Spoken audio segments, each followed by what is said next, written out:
ಸರ್ವ ಆಧಿಪತ್ಯವುಳ್ಳವನು, ಸರ್ವಾಧಿಕಾರಿಯಾದಂತಹ ದೇವರು. ಆತನ ಸಾಮ್ರಾಜ್ಯದಲ್ಲಿ ಘನಮಾನ ಮಹಿಮೆಗಳುಂಟು. ಹಾಗಾಗಿ ಬಹಳ ಪ್ರಾಮುಖ್ಯ. ಪ್ರಿಯ ದೇವ ಜನವೇ, ನಾವು ಆರಾಧನೆಗೆ ಯಾಕೆ ಬರಬೇಕು? ಆರಾಧನೆ ಬಹಳ ಪ್ರಾಮುಖ್ಯ. ಆರಾಧನೆ ಬಹಳ ಪ್ರಾಮುಖ್ಯ. ನಾನು ಈ ದಿನ ಮಾತನಾಡುವಂತ ದೈವಿಕ ಸಂದೇಶ ಸೃಷ್ಟಿಕರ್ತನನ್ನ ಆರಾಧಿಸುವುದು ಮತ್ತು ದೇವರ ಆಲಯಕ್ಕೆ ಹೋಗುವಂತದ್ದರ ಪ್ರಾಮುಖ್ಯತೆ. ಸೃಷ್ಟಿಕರ್ತನನ್ನ ಆರಾಧಿಸಬೇಕು ಮತ್ತೆ ದೇವರ ಆಲಯಕ್ಕೆ ಯಾಕೆ ಬರಬೇಕು? ಇವೆರಡು ಸಂಗತಿಗಳ ಕುರಿತು ನಾನು ನಿಮ್ಮೊಂದಿಗೆ ಮಾತನಾಡ್ತೇನೆ. ವಾರದಿಂದ ವಾರ ನಮ್ಮ ಮನೆಗಳಲ್ಲಿ ನಾವು ಆರಾಧಿಸುತ್ತೇವೆ, ನಮ್ಮ ಮನೆಗಳಲ್ಲಿ ನಾವು ದೇವರನ್ನ ಸ್ತುತಿಸ್ತೇವೆ, ನಮ್ಮ ಮನೆಗಳಲ್ಲಿ ನಾವು ಪ್ರಾರ್ಥಿಸುತ್ತೇವೆ. ಆದ್ರೆ ಯಾಕೆ ಸಭೆಗೆ ಬಂದು ಪ್ರಾರ್ಥಿಸಬೇಕು, ಸಭೆಗೆ ಬಂದು ಆರಾಧಿಸಬೇಕು, ಸಭೆಯೊಟ್ಟಿಗೆ ಸಂಬಂಧ ಇಟ್ಟುಕೊಳ್ಬೇಕು, ಸಭೆಯೊಟ್ಟಿಗೆ ಸೇರಿ ಪ್ರಾರ್ಥಿಸಬೇಕೆಂಬುದಾಗಿ ಸತ್ಯವೇದ ನಮಗೆ ಹೇಳ್ತದೆ.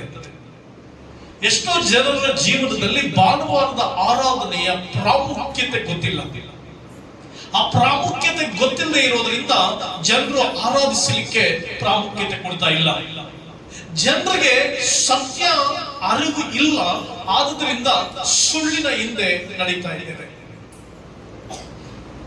ಆರಾಧನೆ ಬಹಳ ಪ್ರಾಮುಖ್ಯವಾದಂತ ಕಾರ್ಯ. ಒಬ್ಬ ಕ್ರಿಸ್ತಿಯ ಮಗನಾದ ಮೇಲೆ, ಕ್ರಿಸ್ತನನ್ನ ಅನುಸರಿಸುವಂತ ಅನುಯಾಯಿ ಆದ ಮೇಲೆ ಆರಾಧನೆ ಬಹಳ ಪ್ರಾಮುಖ್ಯ.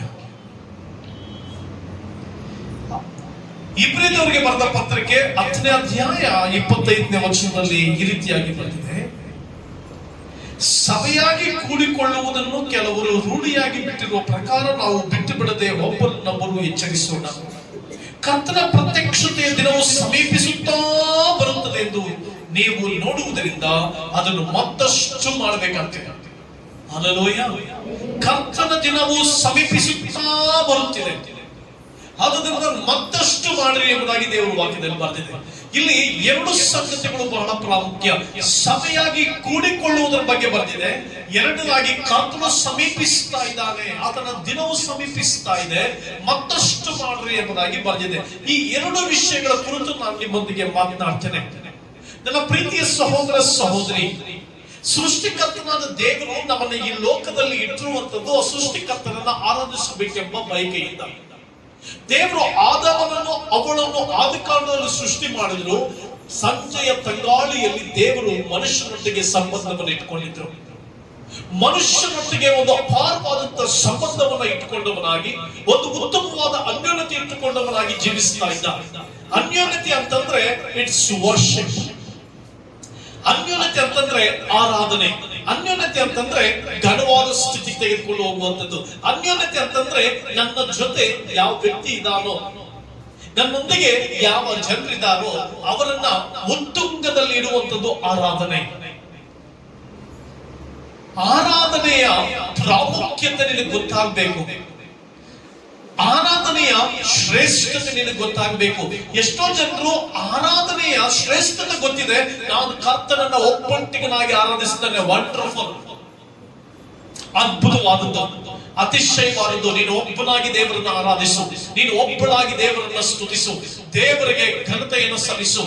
ಅಟ್ ದ ಸೇಮ್ ಟೈಮ್ ಅದರ ಜೊತೆಗೆ ಸಭೆಯಾಗಿ ಸೇರಿ ಆರಾಧಿಸುವಂಥದ್ದು ಕೂಡ ಒಂದು ಅದ್ಭುತವಾದಂತ ಜೀವನ. ನಾನು ಮನೆಯಲ್ಲಿ ಆರಾಧಿಸ್ತಾ ಇದ್ದೇನೆ, ನಾನು ನನ್ನ ಕೋಣೆಯಲ್ಲಿ ಆರಾಧಿಸ್ತಾ ಇದ್ದೇನೆ. ಯೇಸು ಕ್ರಿಸ್ತನು ಹೇಳಿದ, ನೀವು ಪ್ರಾರ್ಥನೆ ಮಾಡುವಾಗ ಮನೆ ಒಳಗಡೆ ಹೋಗಿ ಪ್ರಾರ್ಥನೆ ಮಾಡ್ರಿ ಅಂತ. That is called prayer. ಎಷ್ಟು ಜನರು ನಾನು ಇವತ್ತು ಚರ್ಚ್ಗೆ ಹೋಗೋದಿಲ್ಲ, ಚರ್ಚ್ಗೆ ಹೋಗೋದು ಬೇಡ, ನಾನು ಒಬ್ಬಂಟಿಗನಾಗಿ ದೇವರನ್ನ ಆರಾಧಿಸ್ತೇನೆ. That is called prayer. ನಾಲ್ಕು ಗೋಡೆಗಳ ಮಧ್ಯದಲ್ಲಿ ಬಾಗಿಲನ್ನು ಮುಚ್ಚಿಕೊಂಡು ಮೊಣಕಾಲೂರಿ ದೇವರ ಸಮ್ಮುಖದಲ್ಲಿ ಕರ್ತನೇ ಅಂತ ಪ್ರಾರ್ಥಿಸುವಂಥದ್ದು, ಆರಾಧಿಸುವಂಥದ್ದು, ಅದು ನಿನ್ನ ವೈಯಕ್ತಿಕವಾದಂತ ಜೀವನ. It's called the spiritual life. ಅದು ನಿನ್ನ ಆತ್ಮಿಕವಾದ ಬದುಕು. ಆದ್ರೆ ಇಲ್ಲಿ ಸಭೆಯಾಗಿ ಕೂಡಿಕೊಳ್ಳುವುದನ್ನ ಕೆಲವರು ಬಿಟ್ಟಿರುವ ಪ್ರಕಾರ ನೀವು ಬಿಟ್ಟು ಬಿಡದೆ ಎಚ್ಚರಿಸ್ತಾ ಇದ್ದಾರೆ ದೇವರು ತನ್ನ ಸೇವಕರ ಮೂಲಕವಾಗಿ. ತನ್ನ ಅಭಿಷೇಕದ ಮೂಲಕವಾಗಿ ಎಚ್ಚರಿಸ್ತಾ ಇದ್ದಾನೆ. ಪ್ರಿಯ ದೇವ ಜನವೇ, ಎಷ್ಟೋ ಜನರು ಆ ಇಬ್ರಿಯದವರಿಗೆ ಬರೆದ ಪತ್ರಕ್ಕೆ 10ನೇ ಅಧ್ಯಾಯ 25ನೇ ವಚನದ ಅಂಶ ಅರಿವಿಲ್ಲದೆ, ಅದರ ಬಗ್ಗೆ ಅರ್ಥ ಮಾಡಿಕೊಳ್ಳದೆ, ದೇವರನ್ನ ಪೂರ್ಣ ತಿಳ್ಕೊಳ್ಳದೆ ಜೀವಿಸ್ತಾ ಇದ್ದಾರೆ. ಸಭೆಯಾಗಿ ಕೂಡಿಕೊಂಡು ದೇವರನ್ನ ಆರಾಧಿಸಬೇಕು. ಬಹಳ ಪ್ರಾಮುಖ್ಯವಾದಂತಹ ಸಂಗತಿ ಇದು. ನಾವು ಬೆಳಿಗ್ಗೆ 3 ಗಂಟೆಯಿಂದ 6 ಗಂಟೆ ಪ್ರಾರ್ಥನೆ ಇಟ್ಟಿದ್ದೆವು. ಎಷ್ಟು ಜನ ಸಭೆಯೊಟ್ಟಿಗೆ ಸೇರಿ ಪ್ರಾರ್ಥಿಸ್ತಾ ಇದ್ದೀರಿ? ಯಾಕೆಂದ್ರೆ ಕ್ರಿಸ್ತನ ದಿನವು ಸಮೀಪಿಸುತ್ತಾ ಇರುವುದರಿಂದ ಮತ್ತಷ್ಟು ಮಾಡ್ಬೇಕಂತೆ, ಮತ್ತು ಬಿಡಬಾರದು. ದೇವರು ಬರ್ತಾ ಇದ್ದಾನೆ. ಯೇಸು ಕ್ರಿಸ್ತನು ಒಂದು ಮಾತ್ರ ನೆನೆಸ್ಕೊಳ್ಳಿ, ರಕ್ಷಕನಾದ ಯೇಸು ಕ್ರಿಸ್ತನು ಬರ್ತಾ ಇದ್ದಾನೆ. ನೀನ್ ಎಲ್ಲಿಯಾದ್ರೂ ನಾಶವಾಗುವುದಾದ್ರೆ, ನೀನ್ ಎಲ್ಲಿಯಾದ್ರೂ ದೇವರನ್ನ ಬಿಟ್ಟು ಜೀವಿಸೋದಾದ್ರೆ, ನೀನ್ ಎಲ್ಲಾದ್ರೂ ದೇವರ ಮಹಿಮೆಯನ್ನು ಬಿಟ್ಟು ಜೀವಿಸೋದಾದ್ರೆ, ನರಕದ ಯಾತನೆಯಲ್ಲಿ ನೀನ್ ಬದುಕಬೇಕಾದಂತ ದಿನಗಳಿದೆ. ನಿತ್ಯ ನಿತ್ಯತ್ವಕ್ಕೂ ನರಕದ ಯಾತನೆ. There is an eternal hell. ಅದು ನಿತ್ಯತ್ವದ ನರಕ ಇದೆ. ನಾವು ಕಣ್ಣಾರೆ ಕಾಣ್ತಾ ಇದ್ದೇವೆ. ಲೋಕ ಎಲ್ಲ ದಿಗಲ್ಪಟ್ಟದ್ದಾಗಿ ಭ್ರಮೆ ಇದೆ. 2 ಸಂಗತಿಗಳನ್ನು ನಾನು ನಿಮ್ಮೊಂದಿಗೆ ಹೇಳ್ತಾ ಇದ್ದೀನಿ. ಯಾಕೆಂದ್ರೆ ಕ್ರಿಸ್ತನು ಬರ್ತಾ ಇರುವುದರಿಂದ ಮತ್ತಷ್ಟು ಮಾಡ್ಬೇಕಂತೆ. ಯೇಸು ಸ್ವಾಮಿ ಬರ್ತಾ ಇದ್ದಾರಮ್ಮ. ಬೈಬಲ್ ನಲ್ಲಿ ಬಂದಿದೆ, ಯುದ್ಧಗಳಾಗುವುದನ್ನು, ಅಲ್ಲಲ್ಲಿ ಯುದ್ಧಗಳಾಗುವುದನ್ನು ಕಾಣುವಾಗ, ಇಸ್ರಾಯೇಲ್ ದೇಶ ತುಳಿದಾಡಲ್ಪಡುವಾಗ ಕಣ್ಣೆತ್ತಿ ನೋಡಿರಿ, ದೇವರ ಸಮೀಪವಾಗ್ತಾ ಇದೆ, ಯುದ್ಧ ಆಗ್ತಾ ಇದೆ. ಎಲ್ಲ ದೇಶ, ನಮ್ಮ ದೇಶದಲ್ಲಿ ಎಲ್ಲ ಪ್ರಪಂಚದಾದ್ಯಂತ ನೋಡುವಾಗ ಯುದ್ಧಗಳಾಗ್ತಾ ಇರೋದನ್ನ ಕಾಣ್ತಾ ಇದ್ದೇವೆ. ಅನೇಕ ಸಂಗತಿಗಳು ನಡೀತಾ ಇದೆ, ಅನೇಕ ಕಾರ್ಯಗಳು ನಡೀತಾ ಇದೆ. ಕಣ್ಣೆತ್ತಿ ನೋಡು, ನಾವು ಕಡೆಯ ದಿನಗಳಲ್ಲಿದ್ದೇವೆ. ಕಡೆಯ ದಿನಗಳಲ್ಲಿ ಇರುವುದರಿಂದ, ಕ್ರಿಸ್ತನ ಬರೋಣವು ಸಮೀಪಿಸ್ತಾ ಇರೋದ್ರಿಂದ ಸಭೆಯಾಗಿ ಕೂಡಿಕೊಳ್ಳುವುದನ್ನ ಮತ್ತಷ್ಟು ಮಾಡಬೇಕಂತ, ಮತ್ತಷ್ಟು ಮಾಡಬೇಕು. ಸಭೆಯಾಗಿ ಕೂಡಿಕೊಳ್ಳುವುದನ್ನ, ಸಭೆಯೊಂದಿಗೆ ಸೇರಿ ಪ್ರಾರ್ಥನೆ, ಸಭೆಯೊಂದಿಗೆ ಸೇರಿ ಆರಾಧನೆ. ಯಾಕೆ ಅಂತ ನಾನು ಬಿಡಿ ಬಿಡಿಯಾಗಿ ನಿಮ್ಮೊಂದಿಗೆ ಮಾತನಾಡ್ತೇನೆ. ಹಲ್ಲೆಲೂಯಾ. ಪ್ರಿಯ ದೇವರ ಮಕ್ಕಳೇ, ಆರಾಧನೆಯ ಕುರಿತು ತಪ್ಪಾದ ಆಲೋಚನೆಗಳಿಂದ ಹೊರಗಡೆ ಬರಬೇಕು.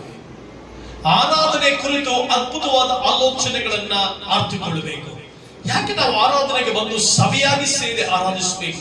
ಈಗ ನಾನು ಕೂಡ ಮನೆಯಲ್ಲಿ ದೇವರಿಗೆ ಸ್ತೋತ್ರ ಮಾಡ್ತಿರ್ತೇನೆ, ಆರಾಧಿಸ್ತಿರ್ತೇನೆ, ಹಾಡಾಡ್ತಿರ್ತೇನೆ. ಆದ್ರೆ ಸಭೆಯೊಂದಿಗೆ ಸೇರಿ ಆರಾಧಿಸುವಂಥದ್ದು ಇದೆಯಲ್ಲ, ಅದು ಬಹಳ ಪ್ರಾಮುಖ್ಯ. ನಾನು ಕೂಡ ದೇವರಿಗೆ ಕರಗಳ ಮೇಲೆತ್ತಿ ಆರಾಧನೆ ಸ್ವಾಮಿ, ಆರಾಧನೆ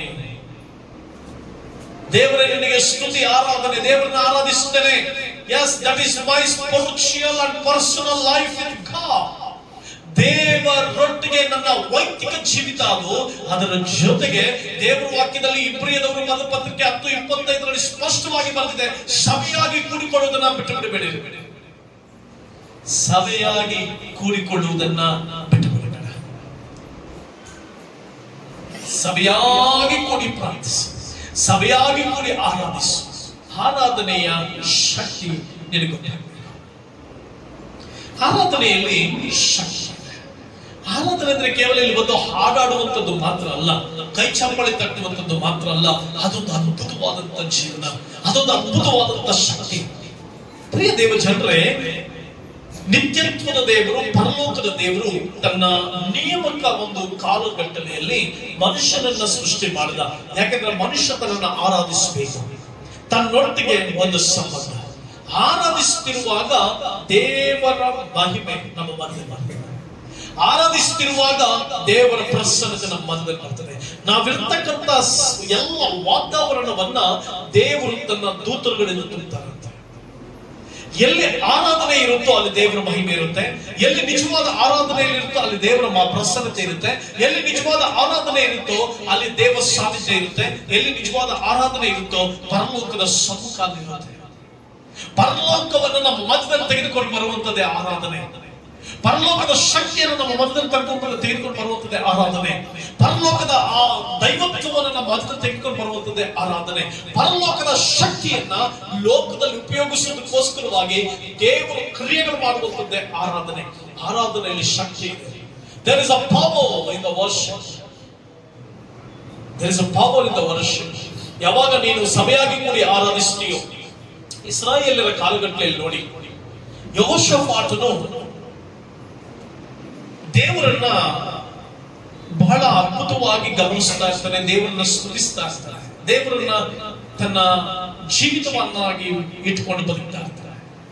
ವೈರಿಗಳು 4 ಕಡೆಗಳಿಂದ ವೈರಿಗಳು ಬಂದ್ಬಿಡ್ತಾರೆ. ಏನ್ ಮಾಡ್ಬೇಕು ಗೊತ್ತಿಲ್ಲ. ಬೊಕ್ಕಸ ಖಾಲಿ ಆಗೋಗಿದೆ, ಅವನ ಅರಮನೆಯ ಬೊಕ್ಕಸ ಎಲ್ಲ ಖಾಲಿ ಆಗೋಗಿದೆ, ಹಣ ಇಲ್ಲ, there was no treasury. ಅವನ ಎಲ್ಲ ಆಸ್ತಿ, ಅವನ ಅರಮನೆ ಒಳಗಡೆ ಖಜಾನೆ ಖಾಲಿಯಾಗೋಗಿದೆ. ಶತ್ರುಗಳು ಒಂದು ಕಡೆ ಭಕ್ತಿ, ದೇವರ ಭಯ. ಎಂತ ಸಂದರ್ಭದಲ್ಲಿ ಶತ್ರುಗಳು ಬಂದಾಗ ಏನ್ ಮಾಡ್ಬೇಕು ಗೊತ್ತಿಲ್ಲ, ದೇವರು ನೋಡ್ತಾನೆ. ಆಗ ದೇವರು ಅವನನ್ನ ಪ್ರೇರೇಪಿಸ್ತಾರೆ ದೇವರನ್ನ ಆರಾಧಿಸಲಿಕ್ಕೆ. ಬೆರಕಾತಕ್ಕೂ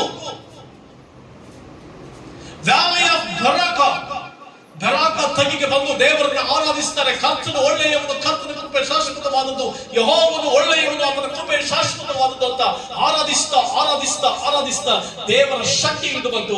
ಯಾವಾಗ ದೇವರ ಶಕ್ತಿ ಇಳಿದು ಬಂತು, ಶತ್ರುಗಳು ನಿರ್ನಾಮವಾದರು.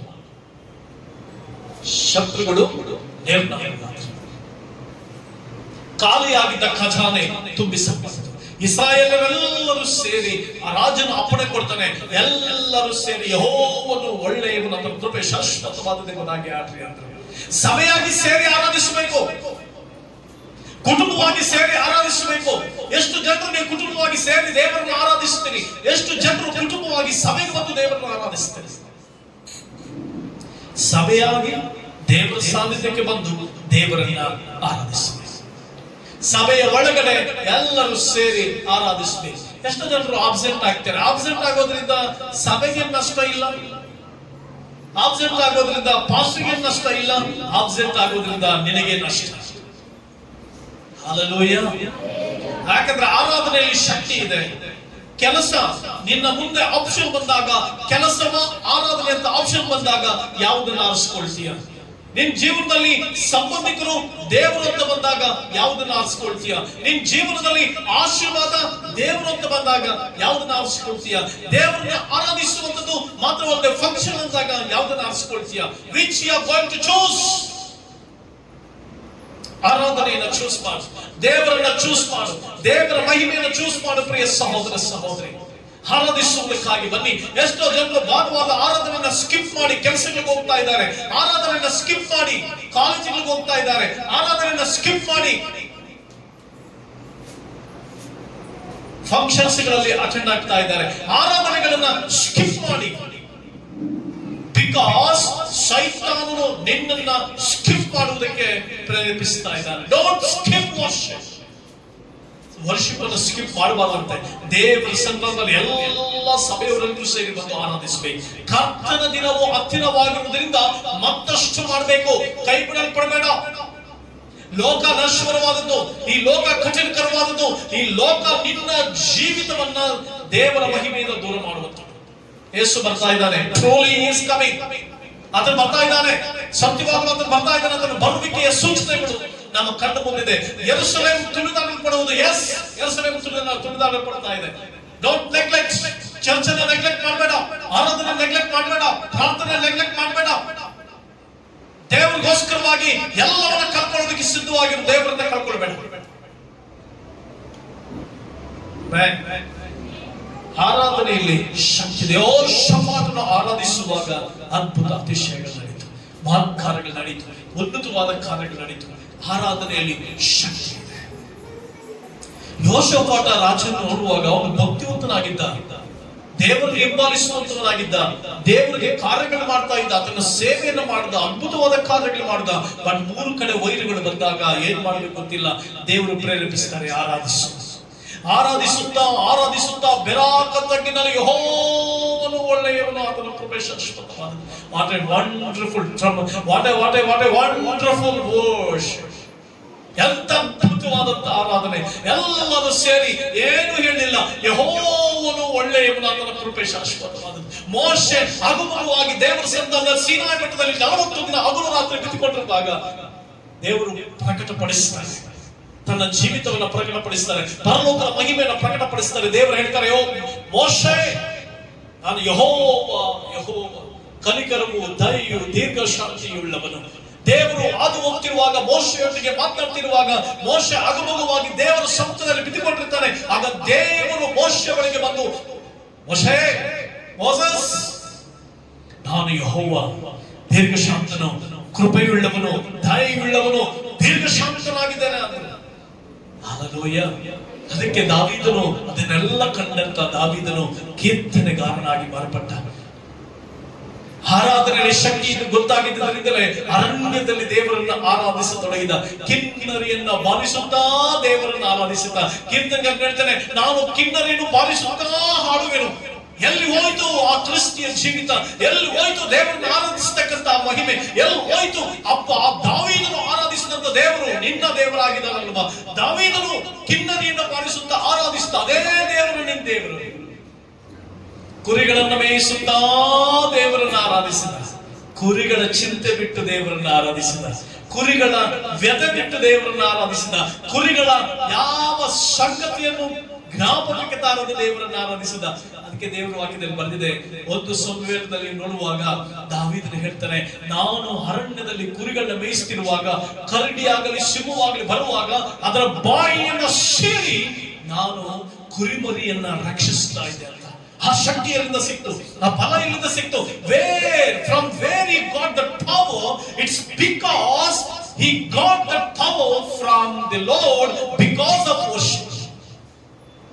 ಯೇಸುವನ್ನ ಆರಾಧಿಸ್ತಾ ಇದ್ದಂತ ದಾವೀದನು, ದೇವರನ್ನ ಆರಾಧಿಸ್ತಾ ಇದ್ದಂತ ಆ ದಾವೀದನಿಗೆ ಆರಾಧಿಸುತ್ತಾ ಅವನಲ್ಲಿ ದೈವಿಕ ಶಕ್ತಿ ಜಾಸ್ತಿ ಆಯಿತು. ಯಾವಾಗ ದೈವಿಕ ಬಲವು ಜಾಸ್ತಿ ಆಯಿತು, ಸಿಂಹದ ಮತ್ತೆ ಕರಡಿಯ ಬಾಯಿಯನ್ನು ಸೀಳುವುದಕ್ಕೆ ಅಭಿಷೇಕ. ಹಲ್ಲೆಲೂಯ.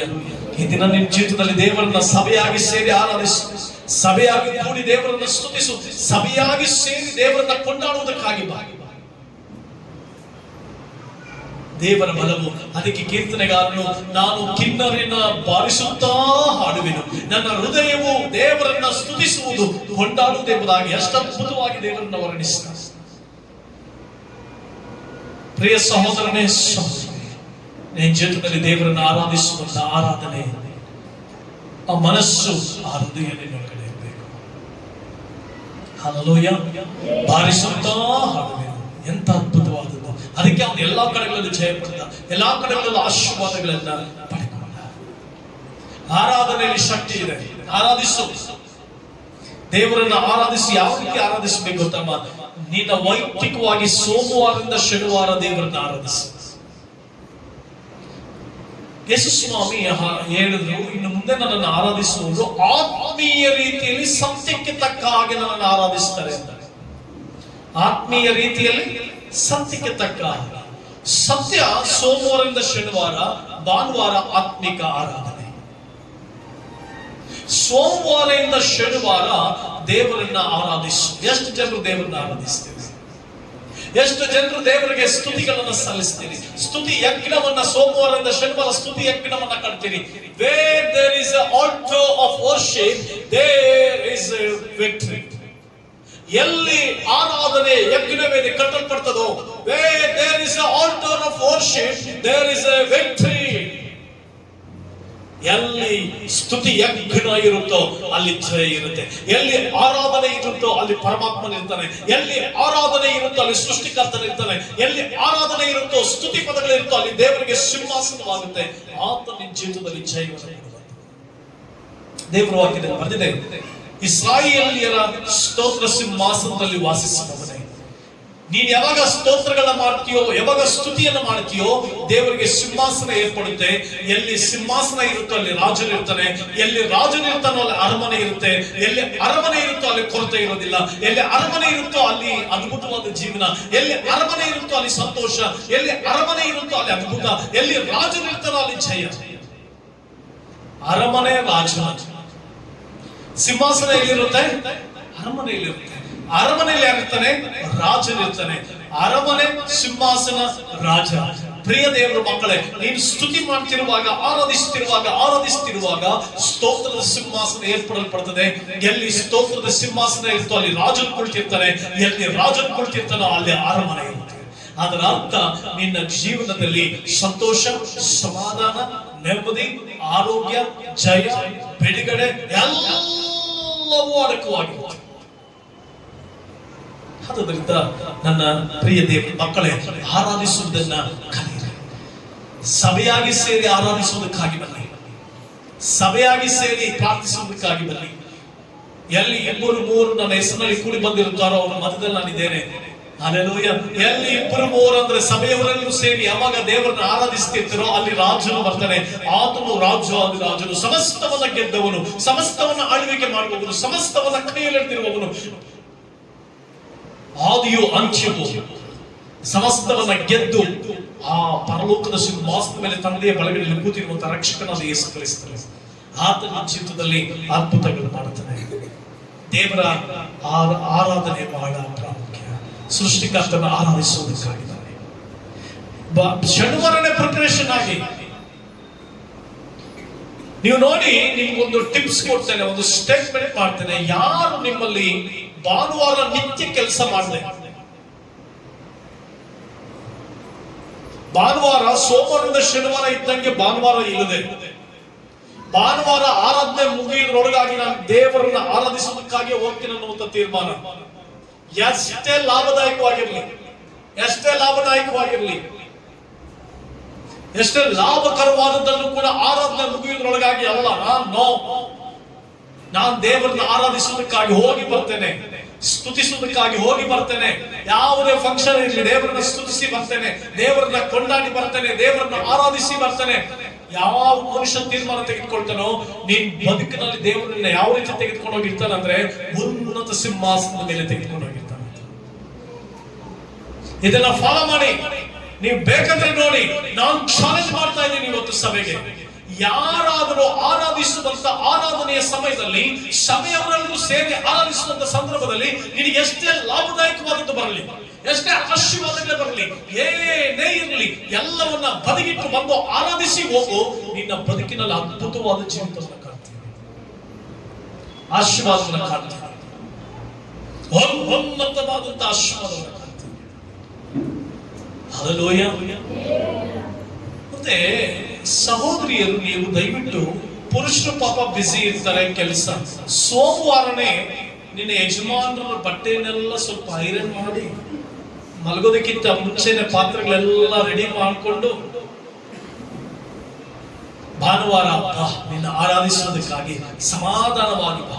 ನಾವ್ ಹಂಗಲ್ಲ, ಎಲ್ಲ ಶನಿವಾರದಿಂದ ಸೋಮವಾರದಿಂದ ಶನಿವಾರ ಹಂಗೆ ಇರ್ತೀವಿ, ಶನಿವಾರ ಸಾಯಂಕಾಲ ಹಂಗೆ ಮಲಗಿರ್ತೀವಿ, ಭಾನುವಾರಕ್ಕೆ ಮುಂದಿಟ್ಟಿರ್ತೀವಿ.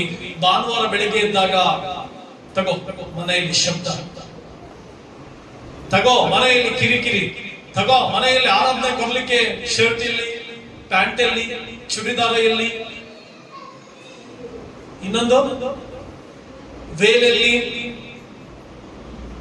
ಅಡಿಗೆಯಲ್ಲಿ, ಊಟ ಎಲ್ಲಿ. ನಾನು ಸುಮಾರು ತಿಂಗಳು ಯಾವಾಗ ಭಾನುವಾರ ಊಟ ಇಲ್ಲ ಪಾಶ್ರಮ ಕಿರಿಕಿರಿ ಮಾಡ್ತಾನೆ ಇದ್ದೆ. ಎಲ್ಲಿ ಊಟ, ಏನು ಊಟ ಅಂತಾನೆ ಇದ್ದೆ. ದೇವರೊಂದು ದಿನ ಮಾತಾಡೋದು, ಫಸ್ಟ್ ಆರಾಧನೆ ಮಾಡ್ಬಾ ಅಂತ. ಫಸ್ಟ್ ಆರಾಧನೆ ಮಾಡೋದ್ರು. The first thing is the worship. ಸಭೆಯಾಗಿ ಕೂಡಿ ಆರಾಧಿಸಬೇಕು, ಸಭೆಯಾಗಿ ಸೇರಿ ಎಲ್ಲರೂ ಆರಾಧಿಸ್ಬೇಕಮ್ಮ, ಬರಬೇಕು ದೇವರ ಸನ್ನಿಧಾನಕ್ಕೆ. ಶನಿವಾರನೇ ಪ್ರಿಪರೇಷನ್, ಶನಿವಾರನೇ ರೆಡಿ ಆಗು, ಶನಿವಾರನೇ ಐರನ್ ಮಾಡ್ಕೋ, ಶನಿವಾರನೇ ಬಟ್ಟೆ ಎತ್ತಿಟ್ಕೋ. ನೋಡ್ಕೋ, ನಿನ್ ಜೀವನದಲ್ಲಿ ನಿನಗೆ ಬರ್ತಕ್ಕಂಥ ಆಶೀರ್ವಾದವನ್ನ ಯಾವನು ತಡೆ ಮಾಡಕ್ಕಾಗಲ್ಲ. ಸೈತಾನ್ ಕೈನಲ್ಲಾಗಲ್ಲ, ದುರಾತ್ಮನ ಕೈನಲ್ಲಾಗಲ್ಲ, ನರಕದ ಕೈನಲ್ಲಾಗಲ್ಲ, ಯಾವ ಕೈನಲ್ಲೂ ನಿನ್ನ ಕೆಳಗಡೆ ತರಕ್ಕಾಗಲ್ಲ. ನಿನ್ನ ಮೇಲೆ ದೊರೆಯುತ್ತೆ, ಅದ್ಭುತವಾದ ಜೀವನ ಕೊಡ್ತಾರೆ. Give respect to the worship. ದೇವರಿಗೆ ರೆಸ್ಪೆಕ್ಟ್ ಕೊಟ್ಟು ನೋಡು, ಆರಾಧನೆಗೆ ರೆಸ್ಪೆಕ್ಟ್ ಕೊಟ್ಟು ನೋಡು. ಭಾನುವಾರ ಎದ್ದು ದೇವರಿಗೆ ಗೌರವ ಸ್ಥಾನಕ್ಕೆ ನಿಂತಾಗ್ತೇನೆ, ನಿನ್ನನ್ನು ಗೌರವದ ಸ್ಥಾನದಲ್ಲಿ ಇರ್ತೇನೆ ಅಂತ ಆರಾಧಿಸುವುದಕ್ಕಾಗಿ ಬಾ. ಹಲ್ಲೆಲೂಯಾ. ಎಷ್ಟು ಜನ ಶನಿವಾರ ರೆಡಿ ಮಾಡ್ಕೊಳ್ತೀವಿ, ಎಲ್ಲಾದ್ರೂ ಹೋಗ್ಬೇಕಂದ್ರೆ ಒಂದು ವಾರ ಮುಂಚೆ ರೆಡಿ ಮಾಡ್ಕೊಳ್ತೀವಿ ಬಟ್ಟೆ. ಈ ಮಕ್ಕಳೆಲ್ಲ ಟೂರ್ ಹೋಗ್ಬೇಕಂದ್ರೆ ಇನ್ನೂ 10 ದಿನ ಇರ್ತದೆ, 10 ದಿನ ಮುಂಚೆನೆ ರೆಡಿ ಮಾಡ್ಬಿಟ್ಟಿರ್ತಾರೆ ಪ್ಯಾಕ್. ಆರಾಧನೆ ಬನ್ನಿ ಅಂದ್ರೆ, ಅಯ್ಯೋ ಬಿಡಿಯಮ್ಮ ಇನ್ನು 7 ಗಂಟೆ, ಎಬ್ಬಿಸ್ತಾ ಇದ್ದಾರೆ ಬಿಡಿಯಮ್ಮ ಇನ್ನು 8 ಗಂಟೆ. No, you should give proper respect to the worship. ಕೊಟ್ಟು ನೋಡಿ, ನೀವು ಭೂಮಿಯ ಉತ್ತಮವಾದ ಭಾಗದಲ್ಲಿ ಇರ್ತೀರಿ, ಉತ್ತಮ ಆಶೀರ್ವಾದಗಳು ಪಡ್ಕೊಳ್ತೀರಿ, ಉನ್ನತವಾದ ಬದುಕಿನಲ್ಲಿ ಇರ್ತೀರಿ. ರೆಸ್ಪೆಕ್ಟ್. ಮಕ್ಕಳಿದಾರಮ್ಮ, ಕೆಲಸ ಇದೆ ಅಮ್ಮ, ಜವಾಬ್ದಾರಿಕೆ ಇದೆ ಅಮ್ಮ, ಎಲ್ಲ ಇದೆ ತಾಯಿ. ನಾನು ಕೂಡ ಸೋಮವಾರದಿಂದ ಶನಿವಾರದವರೆಗೂ ಸುಮ್ಮನೆ ಕೂತಿರಲ್ಲ, ಬಹಳಷ್ಟು ಕರ್ತನಿಗಾಗಿ ಕೆಲಸ ಮಾಡ್ತೇನೆ, ದೇವರಿಗೋಸ್ಕರ ದುಡಿತಾ ಇರ್ತೇನೆ. ಹಲ್ಲೆಲೂಯಾ. ನಾವು ಶನಿವಾರ ಕೆಲವು ಸಾರಿ ರಾತ್ರಿ 9 ಗಂಟೆ ಆಗುತ್ತೆ, 9:30 ಆಗುತ್ತೆ, ಬಹಳಷ್ಟು ಪ್ರಯಾಣಗಳನ್ನ ಮಾಡ್ತಿರ್ತೇನೆ. ಎಲ್ಲ ಕಡೆ ಪ್ರಯಾಣ ಮಾಡ್ತಿರ್ತೇನೆ. ಸೇವೆ ಇದೆ, ಮತ್ತೆ ನಿಮ್ಮೆಲ್ಲರ ಬಗ್ಗೆ ಯೋಚನೆ ಮಾಡ್ತಿರ್ತೇನೆ, ಸಭೆ ಬಗ್ಗೆ ಯೋಚನೆ ಮಾಡ್ತಿರ್ತೇನೆ, ಮಕ್ಕಳ ಬಗ್ಗೆ ಯೋಚನೆ ಮಾಡ್ತಿರ್ತೇನೆ, ನಾನು ಸಾಕ್ತಾ ಇರೋ ಮಕ್ಕಳ ಪೋಷಣೆಗಾಗಿ ಯೋಚನೆ ಮಾಡ್ತಿರ್ತೇನೆ. ಇಷ್ಟೆಲ್ಲದರ ಮಧ್ಯದಲ್ಲಿ ಭಾನುವಾರ ಅಂದಾಗ ದೇವರನ್ನ ಆರಾಧಿಸ್ತೇನೆ. ನನ್ನ ಮಕ್ಕಳಿಗೆ ನಾನು ಆರಾಮ ಬರ್ಕೊತಾ ಇರ್ತೀನಿ. ನಾನು ಅವರಮ್ಮ ಇಬ್ರು ಎದೋಡ್ರಿ ಆರಾಧನೆ ಆರಾಧನೆ ಆರಾಧನೆ ಆರಾಧನೆ. ಯಾಕಂತಂದ್ರೆ ಗಿವ್ ರೆಸ್ಪೆಕ್ಟ್. ಮೊದಲನೇದಾಗಿ ನೀನು ಎಷ್ಟು ಆರಾಧನೆಗೆ ಗೌರವ ಕೊಡ್ತೀಯೋ ಅಷ್ಟು ಅದ್ಭುತವಾಗಿ ಆಶೀರ್ವದಿಸಲ್ಪಡ್ತೀಯ. ಎರಡನೇದಾಗಿ ದೇವರ ಆಲಯ. ಯಾಕೆ ಸರಿಯಾಗಿ ಕೂಡಿ ಬರ್ಬೇಕಂತ ದೇವರು ಹೇಳ್ತಾ ಇದ್ದಾರೆ ಭಾನುವಾರ ಆರಾಧನೆಗೆ ಅಂದ್ರೆ ಅಲ್ಲಿ ಐಕ್ಯತೆ ಮತ್ತು ಅನ್ಯೋನ್ಯತೆ ಮತ್ತು ಏಕತೆ ಉದ್ಭವ ಆಗುತ್ತೆ. ವಿಶ್ವಾಸಿಗಳ ಮಧ್ಯದಲ್ಲಿ ಒಂದು ಏಕತೆ, ವಿಶ್ವಾಸಿಗಳ ಮಧ್ಯದಲ್ಲಿ ಒಂದು ಪ್ರೀತಿ, ವಿಶ್ವಾಸಿಗಳ ಮಧ್ಯದಲ್ಲಿ ಒಂದು ಅನ್ಯೋನ್ಯತೆ, ದೇವರೊಟ್ಟಿಗೂ ಅನ್ಯೋನ್ಯತೆ ಮತ್ತೆ ಸಭೆಯೊಟ್ಟಿಗೂ ಅನ್ಯೋನ್ಯತೆ ಏರ್ಪಡ್ತದೆ. ಈ ದಿನ ಸಭೆಗಳಲ್ಲಿ ಹಂಗಲ್ಲ. ಈ ದಿನ ಸಭೆಗಳಲ್ಲಿ ಐಕ್ಯತೆ ಇಲ್ಲ, ಅನ್ಯೋನ್ಯತೆ ಇಲ್ಲ. ಸಭೆಗಳಲ್ಲಿ ಅನ್ಯೋನ್ಯತೆ ಕಡಿಮೆ ಆಗ್ತಾ ಇದೆ. ಸಭೆಗಳಲ್ಲಿ ಯಾಕೆ ಅನ್ಯೋನ್ಯತೆ ಕಡಿಮೆ ಆಗ್ತಾ ಇದೆ, ಏಕತೆ ಕಡಿಮೆ ಆಗ್ತಾ ಇದೆ ಅಂದ್ರೆ ಸಭೆಗಳಲ್ಲಿ ದೇವರನ್ನ ಆರಾಧಿಸುವುದಕ್ಕಾಗಿ ಬಂದು ಆತ್ಮಿಕವಾದ ಐಕ್ಯತೆ, ಅಪೊಸ್ತಲರಿಗಿದ್ದಂತ ಆತ್ಮಿಕವಾದ ಐಕ್ಯತೆ ಕಡಿಮೆ ಆಗ್ತಾ ಇದೆ. ಆತ್ಮಿಕವಾದಂತ ಅನ್ಯೋನ್ಯತೆ ಯಾಕೆ ಕಡಿಮೆ ಆಗ್ತಾ ಇದೆ ಅಂದ್ರೆ ಅಪೊಸ್ತಲರ ದಿನಗಳಲ್ಲಿ ದೇವರ ವಾಕ್ಯದ ಬಗ್ಗೆ ಮಾತನಾಡ್ತಾ ಇದ್ರು, ಅಪೊಸ್ತಲರ ದಿನಗಳಲ್ಲಿ ಪ್ರಾರ್ಥನೆ ಬಗ್ಗೆ ಮಾತನಾಡ್ತಾ ಇದ್ರು, ಅಪೊಸ್ತಲರ ದಿನಗಳಲ್ಲಿ ಅನ್ಯೋನ್ಯತೆ ಬಗ್ಗೆ ಮಾತನಾಡ್ತಾ ಇದ್ರು, ಅಪೊಸ್ತಲರ ದಿನಗಳಲ್ಲಿ ವಾಕ್ಯದ ಬಗ್ಗೆ ಮಾತನಾಡ್ತಾ ಇದ್ರು, ಅಪೊಸ್ತಲರ ದಿನಗಳಲ್ಲಿ ಮೊಣಕಾಲಿನ ಬಗ್ಗೆ ಮಾತನಾಡ್ತಾ ಇದ್ರು, ಅಪೊಸ್ತಲರ ದಿನಗಳಲ್ಲಿ ಬರಬೇಕಾಗಿದ್ದ ಕ್ರಿಸ್ತನ ಬಗ್ಗೆ ಮಾತನಾಡ್ತಾ ಇದ್ರು.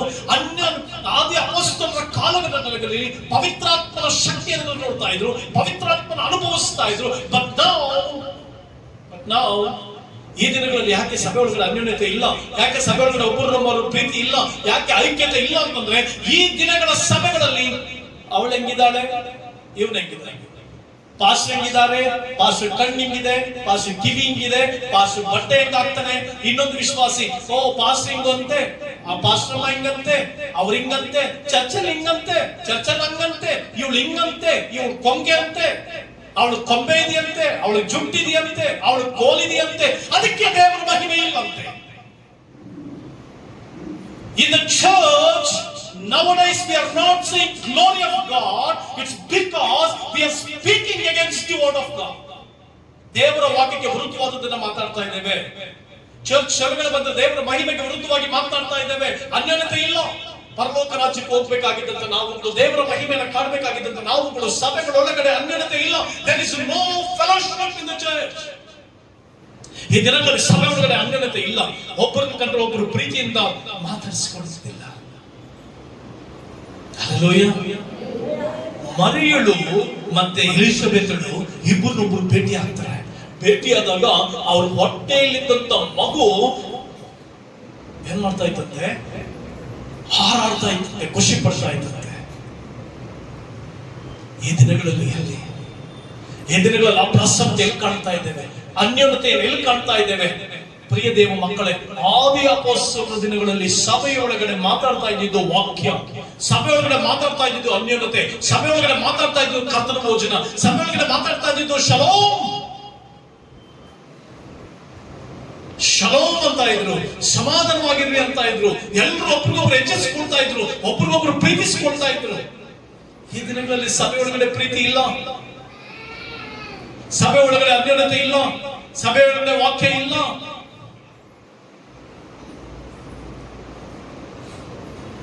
ನಾನು ರೀಸೆಂಟ್ ನನ್ನ ಮಗಳಿಗೆ ಹೇಳ್ತಾ ಇದ್ದೇನೆ,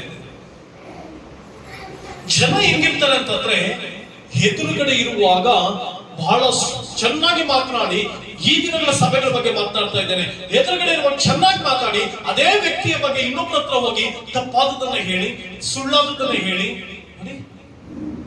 ಸಭೆಗಳೊಳಗಡೆ ನಡೀತಿರುವಂತ ದುರಾಚಾರ,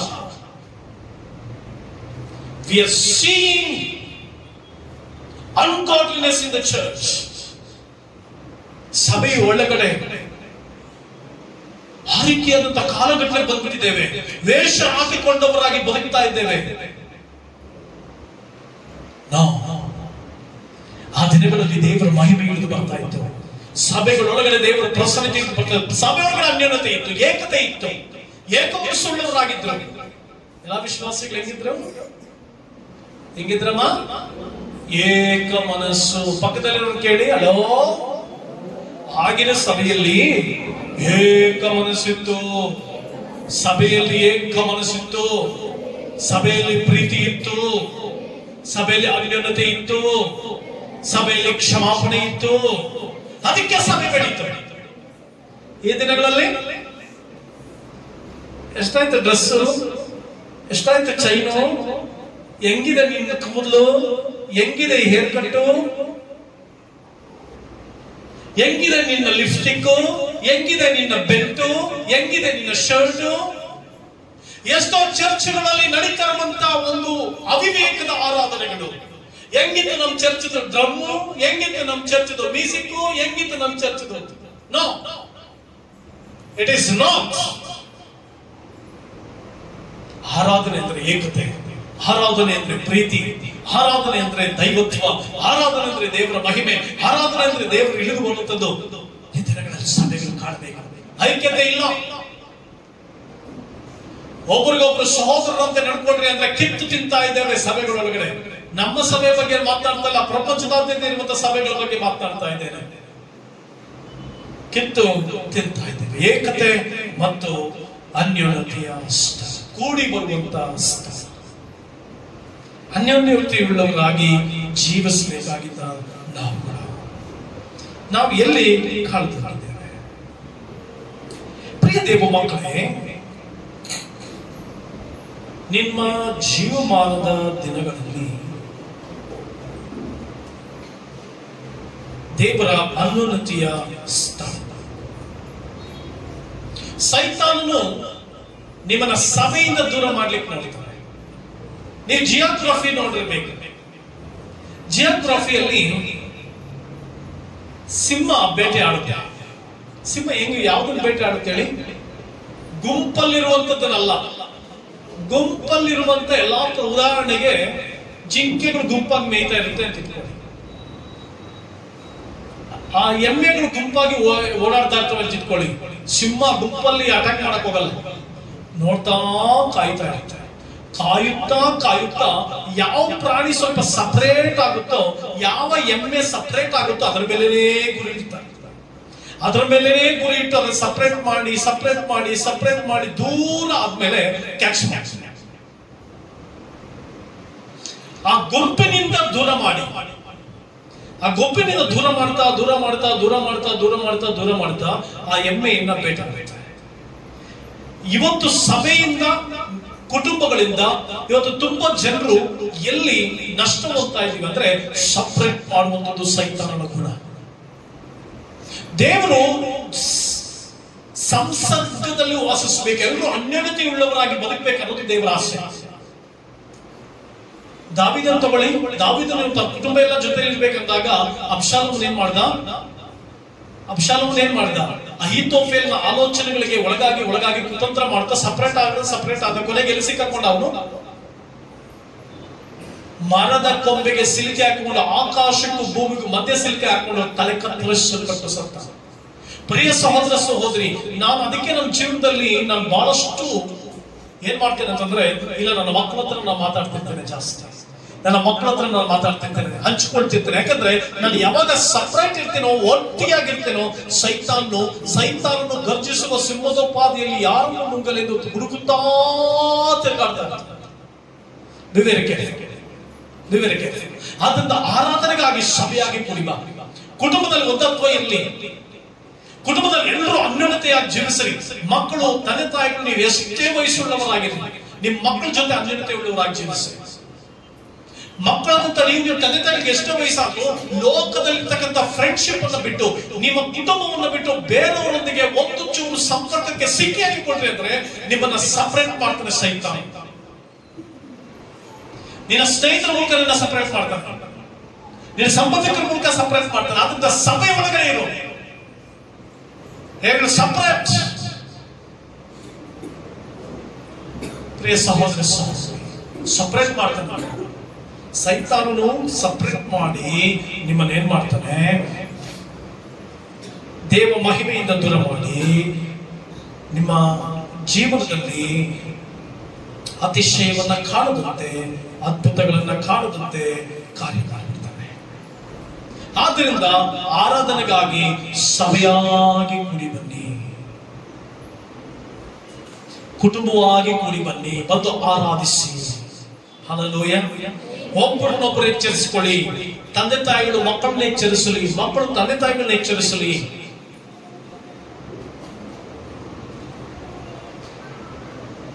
ನನ್ನ ಮಕ್ಕಳಿಗೆ ಯಾವಾಗಲೂ ಹೇಳ್ತಾ ಇರ್ತೀನಿ, ಸೈತಾನನಿಗೆ ಅವಕಾಶ ಕೊಡಬೇಡಿ. ನಿಮ್ಮ ಜೀವನದಲ್ಲಿ ಏನೇ ಇರಲಿ ಫಸ್ಟ್ ನನ್ನ ಹತ್ರ ಬಂದು ಹೇಳ್ಕೊಂಡೆ. ಫಸ್ಟ್ ಯಾರ ಹತ್ರ ಹೇಳ್ಕೊಳ್ಳಿ, ಅದು ಒಳ್ಳೇದೋ ಕೆಟ್ಟದೋ ಏನೇ ಇರಲಿ ಜೀವನದಲ್ಲಿ ಫಸ್ಟ್ ಬಂದು ಯಾರ ಹತ್ರ ಹೇಳ್ಕೊಳ್ಳಿ, ನನ್ನ ಹತ್ರ ಹೇಳ್ಕೊಳ್ಳಿ. ಇನ್ನೊಬ್ಬರ ಹತ್ರ ನೀವು ಹೇಳ್ಕೊಂಡಾಗ ನಿಮ್ಮ ಜೀವನದಲ್ಲಿ ನಿಮ್ಮನ್ನ ದುಃಖಕ್ಕೆ ಒಳಗಾಗುವಂತೆ ಮಾಡಿರ್ತಾರೆ. ಅದು ತಂದೆಯಾಗಿ ನಾನಿದ್ದೀನಿ. ನೀನ್ ಕಾಲೇಜಲ್ಲಿ ಏನ್ ನಡೆದ್ರು, ನಿನ್ನ ಸ್ಕೂಲಲ್ಲಿ ಏನ್ ನಡೆದ್ರು, ನಿನ್ ಜೀವನದಲ್ಲಿ ಏನ್ ನಡೆದ್ರು, ನಿನ್ನ ಕುಟುಂಬದಲ್ಲಿ ನಡೆದ್ರು, ಅಪ್ಪನಾಗಿ ನಾನಿದ್ದೀನಿ. ನನ್ನ ಹತ್ರ ಬಂದು ಫಸ್ಟ್ ಹೇಳ್ಕೊ. ಅದರ ನಿಮಿತ್ತ ನಾನು ನಿಮ್ ಜೊತೆ ನಿಂತ್ಕೊಳ್ತೀನಿ, ನಿಮ್ಮೊಂದಿಗೆ ನಿಂತ್ಕೊಳ್ತೀನಿ. ನಿಮಗೆಲ್ಲೂ ತೊಂದರೆ ಆಗದಂತೆ ನಾನು ನಿಮ್ಮ ಜೊತೆ ನಿಂತ್ಕೊಳ್ತೇನೆ. ನಿಮಗೆ ಯಾರಿಂದಲೂ ತೊಂದರೆ ಆಗದಂತೆ ನಾನು ಫ್ರಂಟ್ ಲೈನ್ ಅಲ್ಲಿ ನಿಮಗೋಸ್ಕರ ನಿಂತ್ಕೊಳ್ತೇನೆ. ಅದೇ ದೇವರು ಹೇಳ್ತಾ ಇದ್ದಾರೆ, ಸಭೆಯಾಗಿ ಕೂಡಿ ಬನ್ನಿ, ಒಂದತ್ವ ಇರಲಿ, ಏಕತೆಯುಳ್ಳವರಾಗಿರ್ರಿ, ಅನ್ಯೋನ್ಯತೆಯುಳ್ಳವರಾಗಿರ್ರಿ. ನನ್ನೊಂದಿಗೆ ನೀವು ಸಮಯವನ್ನು ಕಳೆಯಿರಿ, ನನ್ನೊಂದಿಗೆ ಸಭೆಯಾಗಿ ಸೇರಿ ಆರಾಧಿಸಿರಿ. ಸೈತಾನನ ಉದ್ದೇಶಗಳನ್ನು ನಾನು ನಿಷ್ಫಲಗೊಳಿಸ್ತೇನೆ. ಹಲ್ಲೆಲೂಯಾ. ಸೊ ಆರಾಧಿಸುವುದಕ್ಕೆ ಸೈತಾನನು ಬಿಡೋದಿಲ್ಲ. ಮೂರನೇದಾಗಿ, ಸೈತಾನನಿಗೆ ಕಿವಿಗಳನ್ನು ಕೊಡಬೇಡಿ. ಸೈತಾನನಿಗೆ ನಿಮ್ಮ ಕಿವಿಗಳನ್ನ ಕೊಡಬೇಡಿ. ತುಂಬಾ ಜನರು ಇವತ್ತು ಯಾಕೆ ದೇವರನ್ನ ಆರಾಧಿಸ್ಲಿಕ್ಕೆ ಆಗ್ತಾ ಇಲ್ಲ ಅಂತ ಸೈತಾನ ಕಿವಿ ಕೊಟ್ಟಿರ್ತೀವಿ. ಸೈತಾನನು ಬಹಳ ನಿಷ್ಕೃಷ್ಟನು, ಕಠಿಣ ಮನುಷ್ಯನು, ಆದರೆ ಒಳ್ಳೆಯವನಂತೆ ನಾಟಕ ಮಾಡುವವನು. ಸೈತಾನ ಯಾವಾಗ್ಲೂ ಕೂಡ ಪಿಸ್ಗುಡ್ತಿರ್ತಾನೆ. ಅವಳ ಹತ್ರ ಬಂದು ಏನಂದ, ಹವಾನ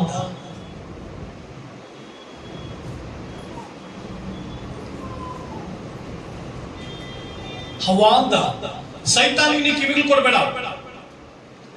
ಏನಾದ್ರೂ ನಿನ್ನ ಕುಟುಂಬದ ಬಗ್ಗೆ ಅಥವಾ ನಿನ್ನ ಗಂಡನ ಬಗ್ಗೆ, ನಿನ್ನ ಹೆಂಡತಿ ಬಗ್ಗೆ, ನಿನ್ನ ಮಕ್ಕಳ ಬಗ್ಗೆ, ನಿನ್ನ ತಂದೆ ತಾಯಿಗಳ ಬಗ್ಗೆ ತಪ್ಪಾದಂತ ವಿಚಾರವನ್ನ ತೆಗೆದುಕೊಂಡು ಬಂದು ಯಾರಾದ್ರೂ ನಿನ್ನ ಹತ್ರ ಮಾತನಾಡ್ತಿದ್ರೆ ಅಂದ್ರೆ ದೇ ಆರ್ ರಿಲೇಟೆಡ್ ಟು ಸೈತಾನ್. ಹೆಂಗೆ ಹೇಳ್ತೀಯ ಪಾಸ್ಟರ್? ದೇವರಾತ್ಮ ಪ್ರೇರಿತವಾದಂತ ಮಾತುಗಳು ಜನರನ್ನ ಕಟ್ತದೆ, ಸೈತಾನನಿಂದ ಪ್ರೇರಿತವಾದಂತ ಮಾತುಗಳು ಜನರನ್ನ ದೂರ ಮಾಡ್ತವೆ, ಸಂಬಂಧಗಳನ್ನು ದೂರ ಮಾಡ್ತದೆ. ನಿಮ್ಗೆ ಇದು ಸ್ಪಷ್ಟವಾಗಿ ಅರ್ಥ ಆಗುವಾಗೆ ಇರುತ್ತೆ. ನನ್ನ ಜೀವನದ ಸಂಗತಿಗಳನ್ನೇ ಆಧಾರವಾಗಿ ಇಟ್ಕೊಂಡು ನಿಮ್ಗೆ ಹೇಳ್ತೇನೆ. ಕೆಲವು ಸಾರಿ ನಾನು ಅತಿ ಹೆಚ್ಚು ಪ್ರೀತಿ ಮಾಡುವಂತ ನನ್ನ ಮಕ್ಕಳ ಬಗ್ಗೆ ಇರ್ಬೋದು, ಇನ್ನೊಬ್ಬರ ಬಗ್ಗೆ ಇರ್ಬೋದು, ಕೆಲವು ಸಾರಿ ಸೈತಾನನು ನಿನ್ನ ಮಗಳಿಗಿರ್ಬೋದಾ, ನಿನ್ನ ಮಕ್ಕಳಿಗಿರ್ಬೋದಾ ಅಂದಾಗ ನಾನು ಏನ್ ಮಾಡ್ತೀನಿ ಅಂದ್ರೆ ಅದ್ರ ಬಗ್ಗೆ ಚಿಂತಿಸಿದ ಒಂದೇ ಒಂದು ಮಾತು ಸೈತಾನಿಗೆ ಹೇಳ್ತೇನೆ, ನನ್ನ ಮಕ್ಕಳು ಸುಶಿಕ್ಷಿತ ಉಳ್ಳವರು, ನನ್ನ ಮಕ್ಕಳು ದೇವರಿಗೆ ಭಯಭಕ್ತಿ ಉಳ್ಳವರು. ನಾನು ಸೈತಾನ್ಗೆ ಹೇಳುವಂಥದ್ದು, ಸೈತಾನ್, ನನ್ನ ಮಗಳು ದೇವರಿಗೆ ಭಯಭಕ್ತಿ ಉಳ್ಳವರು. ಅವಳ ಸ್ಥಾನದಲ್ಲಿ ಅವಳು ಇರ್ತಾಳೆ, ಅವಳ ಪೊಸಿಷನ್ ಅಲ್ಲಿ ಅವಳು ಇರ್ತಾರೆ. ಅವಳು ಯಾವ ಸ್ಥಾನದಲ್ಲಿ ಇರ್ಬೇಕು ಆ ಸ್ಥಾನದಲ್ಲಿ ಇರ್ತಾಳೆ. ಅವಳು ಎಲ್ಲಿ ಹೋಗಿ ನಿಲ್ಲಿಸ್ಬೇಕು ಅಲ್ಲಿ ದೇವರು ನಿಲ್ಲಿಸ್ತಾರೆ. ಅವಳು ಯಾವ ಕಾಲೇಜಿನಲ್ಲಿ ಓದ್ಬೇಕು ದೇವರು ಪ್ರೇರೇಪಿಸ್ತಾನೆ. ಎಲ್ಲಿ ಸ್ಟಡಿ ಮಾಡ್ಬೇಕು ನೋಡ್ತಾರೆ. ಯಾವ ಸ್ಕೂಲ್ ನಲ್ಲಿ ಮಾತಾಡಬೇಕು ನಾನು ದೇವರು ಮಾತಾಡ್ತಾನೆ. ನನ್ನ ಮಕ್ಕಳು ಶಿಕ್ಷೆಯುಳ್ಳವರು. ಸೈತಾನ್ ಕಿವಿ ಕೊಟ್ಬಿಟ್ರೆ, ಸೈತಾನನಿಗೆ ನಾವು ಕಿವಿ ಕೊಟ್ಟಾಗ ಸಂಬಂಧಗಳು ಪೂರ್ಣ ಆಳಕ್ಕ ಹೋಗ್ತಾ ಇರ್ತಾರೆ. ಸೈತಾನ ಸಪರೇಟ್ ಮಾಡ್ತಾನೆ ನಿನ್ನ. ಪ್ರಿಯ ಸಹೋದರನೇ ಸಹೋದರಿ, ಸೈತಾನನಿಗೆ ಕಿವಿ ಕೊಡಬೇಡ. Don't listen to Satan. ಅಪ್ಪ ಗದರಿಸಿದ್ರೆ ಸೈತಾನ ಜನರು ಉಪಯೋಗಿಸಿ ಹೇಳ್ತಾನೆ, ಓ ನಿನ್ನ ಬೈದ್ರ ತಂದೆ ಪ್ರೀತಿಯಿಂದ ಮಾತನಾಡಿದ್ರೆ ಪಕ್ಕದಲ್ಲಿರೋನು ಆ ಪ್ರೀತಿ ಅಪ್ಪನ ಪ್ರೀತಿಗಿಂತ ನನ್ನ ಪ್ರೀತಿ ಶ್ರೇಷ್ಠ ಅಂತ ಹೇಳ್ತಾನೆ. ಸೈತಾನನು ಜನರನ್ನ ವಂಚಿಸಿ ನಷ್ಟಪಡಿಸಿ. ನಿನ್ನ ಕಿವಿಗಳನ್ನ ಸೈತಾನ ಕೊಡಬೇಡಮ್ಮ, ಸೈತಾನ ಕಾರ್ಯಗಳನ್ನು ಕೊಡಬೇಡ, ಸೈತಾನ ಆಲೋಚನೆಗಳು ಕೊಡಬೇಡ. ಥಿಂಕ್. ದೇವರಾತ್ಮನಿಂದ ಬರ್ತಾ ಇದ್ದಾನೋ ದೇವರಿಂದ ಬರ್ತಾ ಇದ್ದಾನೋ? ಲಿಸನ್. ಹೊಗಳುವಂತವರು ಕೂಡ ಹೊಗಳುತ್ತಾ ಇರುವಂತದ್ದು ಸೈತಾನದಿಂದ ಹೊಗಳ್ತಾ ಇದ್ದಾನೆ, ದೇವರಾತ್ಮನಿಂದ ಹೊಗಳ್ತಾ ಇದ್ದಾನೆ. Listen to God. ಒಬ್ಬ ವ್ಯಕ್ತಿ ನಿನ್ನ ಹತ್ರ ದೇವರಾತ್ಮ ಪ್ರೇರಿತನಾಗಿ ಬರ್ತಾ ಇದ್ದಾನೋ ದುರಾತ್ಮ ಪ್ರೇರಿತನಾಗಿ ಬರ್ತಾ ಇದ್ದಾನೋ, ಜಸ್ಟ್ ಬಿ ಕೇರ್ಫುಲ್. ಕಿವಿಗಳನ್ನ ತೆರೀರಿ. ಅದಕ್ಕೆ ಯೇಸು ಸ್ವಾಮಿ ಹೇಳಿದ್ರು, ಕಿವಿಯುಳ್ಳವನು. ಅರ್ಥ ಏನು? ಈ ಪ್ರತಿದಿನ ಬೆಳಗ್ಗೆ ಎದ್ದ ತಕ್ಷಣ ಕಿವಿ ಮೇಲೆ ಕೈ ಇಟ್ಟು ಪ್ರಾರ್ಥನೆ ಮಾಡಿ, ದೇವರೇ ನನ್ನ ಕಿವಿಗಳನ್ನ ಅಭಿಷೇಕ ಮಾಡಿ, ನಿನಗೆ ಇಷ್ಟ ಇಲ್ಲದಿರೋದನ್ನ ಕೇಳಿಸಿಕೊಳ್ಳದಂತೆ ಕಿವಿಗಳನ್ನ ಮುಚ್ಚು, ನಿನ್ನ ಸ್ವರ ಕೇಳಿಸುವುದಕ್ಕಾಗಿ ಕಿವಿಗಳಂತೆ. ಅನೇಕರು ಚಾಡಿ ಮಾತುಗಳಿಗೆ ಒಳಗಾಗ್ಬಿಡ್ತೇವೆ. ಚಾಡಿಗಾರನು ಗುಟ್ಟು ರಟ್ಟು ಮಾಡ್ತಾನಂತೆ. ಚಾಡಿಗಾರನು ಗುಟ್ಟು ರಟ್ಟು ಮಾಡ್ತಾನೆ. ಆದ್ರಿಂದ ಕಿವಿಗಳು ಬಹಳ ಜಾಗರೂಕತೆಯಿಂದ ಕಾಪಾಡ್ಕೊತಾಯಿ. ಯಾರು ಮಾತನಾಡ್ತಿರ್ತಾರೆ, ಕುಟುಂಬ ಹಾಳು ಮಾಡುವಂತ ಜನರು ಮಾತನಾಡ್ತಿರ್ತಾರೆ, ನೀನ್ ಸಮಾಧಾನ ಕೆಡಿಸುವಂತವ್ರು ಮಾತನಾಡ್ತಿರ್ತಾರೆ. ಸೈತಾನ ಡೈರೆಕ್ಟ್ ಆಗಿ ಬಂದು ಕೊಬ್ಬಿಟ್ಕೊಂಡು ಮಾತಾಡ್ಬಿಡಲ್ಲ. ಕೆಲವು ಸಾರಿ ಆತ್ಮಿಕರನ್ನೇ ಉಪಯೋಗಿಸಬಹುದು, ಕೆಲವು ಸಾರಿ ಅಪ್ಪನ ಉಪಯೋಗಿಸಬಹುದು, ಅವನು ಉಪಯೋಗಿಸಬಹುದು, ಮಗಳನ್ನ ಉಪಯೋಗಿಸಬಹುದು, ಅಣ್ಣನ ಉಪಯೋಗಿಸಬಹುದು, ಸ್ನೇಹಿತರು ಉಪಯೋಗಿಸಬಹುದು, ಪಕ್ಕದಲ್ಲಿರೋನು ಉಪಯೋಗಿಸಬಹುದು. ನನ್ನ ಯೌವನ ಕಾಲದಲ್ಲಿ ನಾನು ಹೇಳ್ತಾ ಇದ್ದಾಗ ಕೆಲವರು ಅಪಹಾಸ್ಯ ಮಾಡ್ತಾ ಇದ್ದೆ. ನಾನು ಯಾವಾಗಲೂ ನನ್ನ ಫೋನ್ ಮೇಲೆ ಕೈ ಪ್ರಾರ್ಥನೆ ಮಾಡ್ತಿದ್ದೆ, ಸ್ವಾಮಿ ನಿನ್ಗೆ ಇಷ್ಟ ಇರ್ತಕ್ಕಂಥ ವ್ಯಕ್ತಿಗಳು ಫೋನ್ ಮಾಡಬಾರ್ದು, ನಿನಗೆ ಇಷ್ಟ ಇರ್ತಕ್ಕಂಥ ವ್ಯಕ್ತಿಗಳ ಹತ್ರ ನಾನು ಮಾತಾಡಬಾರ್ದು, ಅವ್ರನ್ನ ಹತ್ರ ಮಾತಾಡಿಸಬಾರ್ದು. ಅದರಿಂದ ಸಮಾಧಾನಕರವಾಗಿರ್ತಾರೆ. ಚಾಡಿಗಾರನ್ನು ಕೊಟ್ಟು ರಟ್ಟು ಮಾಡ್ತಾನಂತ. ಯಾರು ನಿನ್ ಜೊತೆ ಮಾತಾಡ್ತಿದ್ದಾರೆ ಅದಕ್ಕೆ ತುಂಬಾ ಜನರು ಹಾಳಾಗ್ತಾ ಇರೋದು ಏನಕ್ಕೆ ಅಂದ್ರೆ ಕೇಳಿಸ್ಕೊಳ್ತಾರೆ. ಏದ್ರಿಂದ ಕೇಳಿಸ್ಕೊಳ್ತೀವಿ. ಏನ್ ಕೇಳಿಸ್ಕೊಳ್ತಾ ಇದೆಯಾ? What you are listening. ನೀನೇನ್ ಕೇಳಿಸ್ಕೊಳ್ತೀಯೋ ನಿನ್ನ ಆಕ್ಷನ್ ಹಂಗಿರುತ್ತೆ, ನೀನೇನ್ ಕೇಳಿಸ್ಕೊಳ್ತೀಯೋ ನಿನ್ನ ಕ್ರಿಯೆ ಹಂಗಿರುತ್ತೆ. ಆದುದರಿಂದ ದೇವರ ಸ್ವರ ಹೆಚ್ಚು ಕೇಳಿಸ್ಕೋ, ವಾಕ್ಯದ ಸ್ವರ ಕೇಳಿಸ್ಕೋ. ಸೈತಾನನಿಗೆ ಕಿವಿಗೊಡಬೇಡ, ಸೈತಾನನಿಗೆ ಕಿವಿಗೊಡಬೇಡ.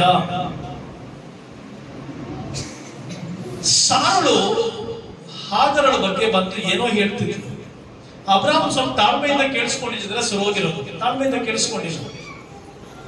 ಅರ್ಜೆಂಟ್ ಆಗಿ ತೀರ್ಮಾನ ತೆಗೆದುಕೊಂಡ, ಹಾಗರನ್ನ ಹೊರಗಡೆ ಹಾಕ್ದ. ದೇವರು ನ್ಯಾಯ ಸ್ವರೂಪನಾದ ದೇವರು, ಆ ನ್ಯಾಯ ಸ್ವರೂಪನಾದ ದೇವರು ಹಾಗರನ್ನ ಕಾಪಾಡಿದ್ರು. ಅವಳ ಮಗನನ್ನ ಈಗ ಏನ್ ನಡೀತಾ ಇದೆ ಪ್ರಪಂಚದಲ್ಲಿ ನಿಮ್ಗೆ ಗೊತ್ತಿಲ್ಲ. Be careful. What you are going to listen is very important. ನಾವು ತುಂಬಾ ವಿಷಯಗಳನ್ನ ಕೇಳಿಸ್ಕೊಂಡಾಗ ಕೆಲಸ ನಮ್ಮ ಮಕ್ಕಳು ಇರ್ಬೋದು, ಇನ್ನೊಬ್ರು ಇರ್ಬೋದು, ಸಡನ್ ಆಗಿ ಆಕ್ಷನ್ ತಗೊಂಡ್ಬಿಡ್ತಾ ಇದ್ದಾರೆ. ಅದರಿಂದ ಅನೇಕ ತೊಂದರೆಗಳು, ಅಸಮಾಧಾನಗಳು, ಬೇರ್ಪಡುವಿಕೆ, ದೂರವಾಗುವಿಕೆ, ಕಣ್ಣೀರು, ದುಃಖ, ವೇದನೆ ಇವೇ ಅನುಭವಿಸಬೇಕು. ಅದರಿಂದ ಏನ್ ಕೇಳಿಸ್ಕೊಳ್ತೀಯ, ಬಿ ವೆರಿ ಕೇರ್ಫುಲ್. ಕೇಳಿಸ್ಕೊಳ್ಳೋದ್ರ ವಿಷಯದಲ್ಲಿ ಬಹಳ ಜಾಗರೂಕತೆ ಇದ್ದಿರು. ಸೈತಾನನಿಗೆ ಅವಕಾಶ ಮಾತ್ರವಲ್ಲದೆ, ಪ್ರಿಯ ದೇವರ ಮಕ್ಕಳೇ, ನನ್ನ ನಿನ್ನ ಜೀವಿತದಲ್ಲಿ ಯಾವಾಗ ದೇವರನ್ನು ಆರಾಧಿಸ್ತೀವೋ ಸೃಷ್ಟಿಕರ್ತನು ನಮ್ಮ ಬಳಿ ಇರ್ತಾರೆ. ದೇವರು ಬಿಡಾರ ಮಾಡಿಕೊಡ್ತಾರೆ, ದೇವರು ನಮ್ಮೊಂದಿಗೆ ಇರ್ತಾರೆ. ಆರಾಧಿಸುತ್ತಿರುವಾಗ ದೇವರ ಮಹಿಮೆ ನಮ್ಮೊಂದಿಗೆ ಇಳಿದು ಬರುವುದನ್ನ ಕಾಣ್ತೇವೆ. ಆದುದನ್ನು ಸಭೆಯಾಗಿ ಕೂಡಿ ಆರಾಧಿಸುವುದನ್ನು ಮರಿಬೇಡಿ, ಸಭೆಯಾಗಿ ಕೂಡಿ ದೇವರನ್ನು ಸ್ತುತಿಸುವುದನ್ನು ಮರಿಬೇಡಿ, ಸಭೆಯಾಗಿ ಕೂಡಿಕೊಳ್ಳುವುದನ್ನು ಮರಿಬೇಡಿ. ಮಕ್ಕಳು ಎಲ್ಲವನ್ನ ಬಿಟ್ಟು ಭಾನುವಾರ ಬಂದು ದೇವರನ್ನು ಆರಾಧಿಸುವ. ಯಾರು ಆ ರೀತಿಯಾಗಿ ದೇವರನ್ನು ಆರಾಧಿಸ್ತಾರೋ ಅವರು ಭೂಮಿ ಎತ್ತರವಾದ ಪ್ರದೇಶದಲ್ಲಿ ವಾಸಿಸ್ತಾರೆ, ಅದ್ಭುತವಾದ ವಾಸಸ್ಥಾನದಲ್ಲಿ ವಾಸಿಸ್ತಾರೆ, ಅತಿಶಯವಾದ ಆಶೀರ್ವಾದದಲ್ಲಿ ವಾಸಿಸ್ತಾರೆ. ಆರಾಧನೆಗಾಗಿ ನಿನ್ನನ್ನು ಸಮರ್ಪಿಸು. ಮನೆಯಲ್ಲಿ ಆರಾಧನೆ ನಮ್ಮ ಬಗ್ಗೆ ಮಾತನಾಡ್ತಾ ಇಲ್ಲ, ಸಭೆಯಾಗಿ ಕೂಡಿ ಬಂದು ಆರಾಧಿಸುವುದ್ರ ಬಗ್ಗೆ ಮಾತನಾಡ್ತಾ ಇಲ್ಲ. ಸಭೆಯಾಗಿ ಕೂಡಿ ಬಂದು ದೇವರನ್ನ ಆರಾಧಿಸುವುದರ ಕುರಿತು ನಾನು ನಿಮ್ಮೊಂದಿಗೆ ಮಾತನಾಡ್ತೇನೆ. ಎಷ್ಟು ಜನರು ನೀವು ಸಿದ್ಧವಾಗಿ ಬರ್ತಾ ಇದ್ದೀರಿ? ಮೋಶೆಗೆ ದೇವರು ಮಾತನಾಡ್ತಾರೆ, ಮೋಶೆ ನೀವು 6 ದಿನಗಳು ಕೆಲಸ ಮಾಡಿ 6 ದಿನಗಳು ನೀವು ಮನ್ನವನ್ನ ಆರಿಸ್ಕೊಳ್ರಿ, 7ನೇ ದಿನಕ್ಕೆ ನಾನು ಏನ್ ಮಾಡ್ತೇನೆ, ಹಿಂದಿನ ದಿನವೇ 2 ದಿನಕ್ಕೆ ಆಗುವಷ್ಟು ಕೊಡ್ತೇನೆ, 7ನೇ ದಿನ ಏನ್ ಇಟ್ಕೋಬೇಡಿ. ದೇವ್ರು ಎಷ್ಟು ಸಿಸ್ಟಮೆಟಿಕ್ ಆಗಿ ತಂದ್ರು ಅಂತಂದ್ರೆ, ಹಾಗಂತ ನಾವು ನಿಯಮಗಳನ್ನ ಅನುಸರಿಸಿ ಆರಾಧಿಸುವವರಲ್ಲ. ಆತ್ಮೀಯ ರೀತಿಯಲ್ಲಿ ಸತ್ಯಕ್ಕೆ ತಕ್ಕ ಈಗ ಆರಾಧಿಸುವವರು, ಆರಾಧಿಸುತ್ತಿರುವಂತ ನಾವುಗಳು ದೇವರಿಗೆ ಭಯಭಕ್ತಿ ಉಳ್ಳವರಾಗಿ ಆತನ ಮೆಚ್ಚುಗೆಗೆ ಪಾತ್ರರಾಗಿ ದೇವರನ್ನು ಆರಾಧಿಸಬೇಕು. ಆದ್ದರಿಂದ ಶನಿವಾರವೇ ಪೂರ್ಣ ಸಿದ್ಧವಾಗಿ, ಯಾವ ರೀತಿ ಸಿದ್ಧವಾಗಿ ಸ್ತ್ರೀಯರ ಮನೆಯಲ್ಲಿ ಇರ್ತೀರಲ್ಲ, ನೀನು ಪುರುಷಂದು ನಿನ್ನ ಯಜಮಾನ್ರದ್ದು ಏನ್ ಮಾಡಮ್ಮ, ಭಾನುವಾರ ಶನಿವಾರನೇ ಐರನ್ ಎಲ್ಲ ಮಾಡು. ಭಾನುವಾರ ಬೀರ್ ಹತ್ರ ಹೋಗೋದು, ಈ ಅಪ್ಪನ ಯಾವಾಗ್ಲೂ ಇರೋದಕ್ಕೆ ಗುಣ್ಗುಡ್ತಾ ಇರೋದು, ಅಂತ ಇರೋದು, ಬೇರೆ ತೆಗೆದು ಬಿಸಾಕೋದು, ಅವಾಗ ಐರನ್ ಮಾಡಕ್ ಹೋಗೋದು, ಕೈ ಸುಟ್ಕೊಳ್ಳೋದು. ನೋ, ಶನಿವಾರ ರೆಡಿ ಆಗೋದು, ಆರಾಧನೆಗಾಗಿ ಸಿದ್ಧ ಮಾಡ್ಕೋ.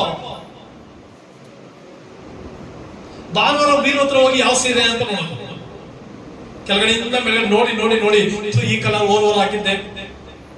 ಎಷ್ಟೋ ಜನರು ಭಾನುವಾರ ಯಾಕೆ ಚೆನ್ನಾಗಿ ಮಾಡ್ತಾ ಇದ್ದಾರೆ? ಸೈತಾನ್ ಸಿಂಪಲ್ ಥಿಂಗ್ಸ್. ಅದರಿಂದ ಭಾನುವಾರ ಆರಾಧನೆ ಬರೋದಕ್ಕಿಂತ ಮುಂಚೆ ಏನ್ ಇಟ್ಕೋಬೇಡ. ಬೇಕಂದ್ರೆ ನೋಡಿ, ಭಾನುವಾರ ಆರಾಧನೆಗೆ ರೆಡಿ ಆಗ್ತಾ ಇರ್ತೀರ, ಅವಾಗಲೇ ಫೋನ್ ಬರುತ್ತೆ, ಇದು ತಗೊಂಬ, ಅದು ತಗೊಂಬ, ಇನ್ನೊಂದು ಸ್ವಲ್ಪ ಕೆಲಸ ಇದೆ, ಬಂದ್ಬಿಡು. ಎಷ್ಟು ನಿಮಿಷ ಕೆಲಸ ಇದೆ? 10 ನಿಮಿಷ ಕೆಲಸ, ಇನ್ನೊಂದು ಹೋಗ್ಬಿಡು. 10 ನಿಮಿಷ ಅಂದಿದ್ದು 10 ಅವರ್ ಆಗೋಗುತ್ತೆ. ಆದ್ರಿಂದ ಆರಾಧನೆಗಾಗಿ ದೇವರಿಗೆ ಸಮಯ ಕೊಡು, ಆರಾಧಿಸುವುದಕ್ಕಾಗಿ ದೇವರ ಸಾನ್ನಿಧ್ಯಕ್ಕೆ ಬಾ. ಆಗ ದೇವರ ಆಶೀರ್ವಾದ ಮಾಡ್ತಾನೆ, ದೇವರ ಉನ್ನತ ಸ್ಥಾನಕ್ಕೆ ಏರಿಸ್ತಾನೆ. ಅದ್ಭುತವಾದ ಸ್ಥಾನದಲ್ಲಿ ಇರ್ತೀಯ, ಅತಿಶಯವಾದ ಸ್ಥಾನದಲ್ಲಿ ಇರ್ತೀಯ, ಉನ್ನತವಾಗಿರ್ತೀಯ. You will get great blessings.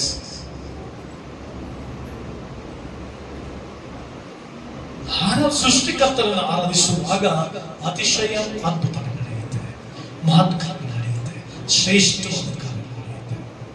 ಪ್ರಿಯ ಸಹೋದರ, ದೇವರ ಸಾನ್ನಿಧ್ಯಕ್ಕೆ ಸಭೆಯಾಗಿ ಕೂಡಿ ಬರುವಾಗ ಕರ್ತನ ಆರಾಧಿಸುವುದಕ್ಕಾಗಿ ಬಂದ್ರೆ, ಪಾಶ್ರಮ ಅವರು ಆರಾಧನೆ ಕರ್ತನ ಕೃಪೆಯನ್ನು ನಡೆಸ್ತಾ ಇದ್ದಾರೆ.